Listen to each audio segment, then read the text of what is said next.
Hey guys, welcome to my channel. Aku lewat sikit sampai lah malam. Ada member Kuala Motor.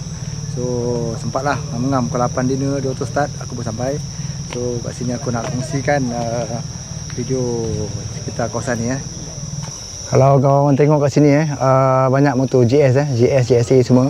So aku anggarkan penyertaan dalam 447 penyertaan orang datang tu, maknanya rasa dalam 400 lebih lah. Maknanya kalau campur pilihan semua dalam motor kat sini rasa aku agak dalam 300 lebih 400 lah. So ini antara yang terbanyak yang pernah dianjurkan oleh Jisom. Dulu dia buat dekat Kelantan, selaku lah, tapi sekarang ni dia buat dekat asal Melaka. So aku tak sempat tengok ramai siang sebab waktu malam sekarang aku lewat sampai. Kalau lewat lah aku yang plan nak dinner saja. Mungkin lepas ni aku akan balik lah. Kat depan tu diorang boleh test motor. Bukan test lah, diorang tengok minat web punya motor kot. Diorang punya, kau boleh tengok lah. Tapi tadi aku dah test bunyi dia real bunyinya sangat hebat sekali. Bunyi jahat, tum. Jom tengok So hari ni pun tengok pun jahat motor ni. Gelap tak nampak sangat lah.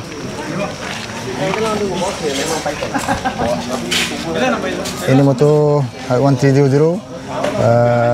Aku dapat tengok jelas sekali lah pada malam siang boleh nampak balik lah.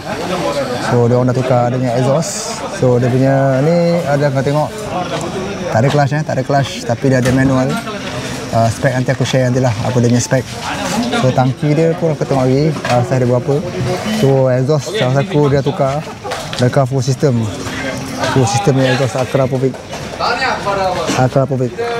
So jom kita tengok kat sana. Jom tengok dalam So guys, kita sambung kat dalam sambung kat dalam balik. Depan ada ras niaga.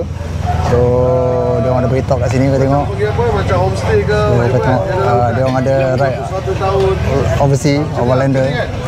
So ni dia orang punya bus untuk bagi explanation kepada semua lah. So dia masuk dalam.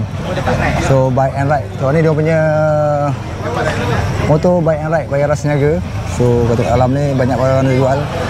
Antara yang dijual sini ini makanan biasa lah sini. So jom masuk dalam. Ini pun dia punya merchandise yang ada. So kat depan tengok benda yang ada lah. Kat depan apa yang ada.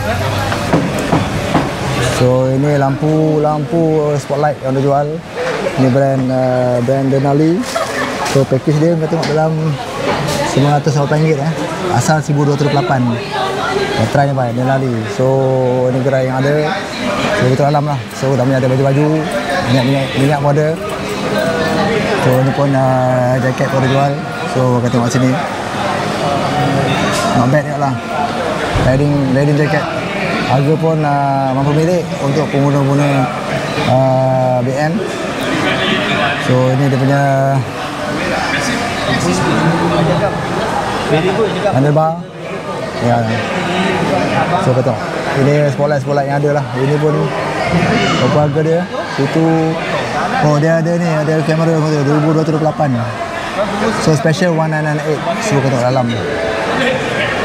So masuk dalam. So tu gerai Pak Mael. Ini gerai Pak Mael Pak Mael dekat depan tadi. Tu dalam sana.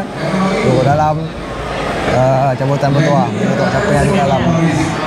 Cabutan dalam tu. So cabut bertuah tu apa?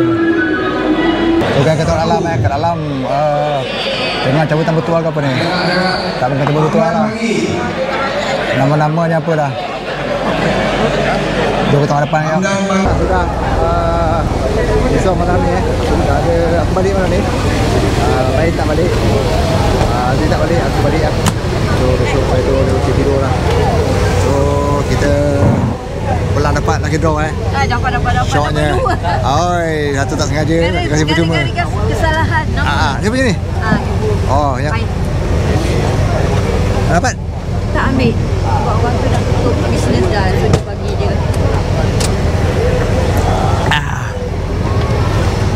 Guys, jom kita balik lah.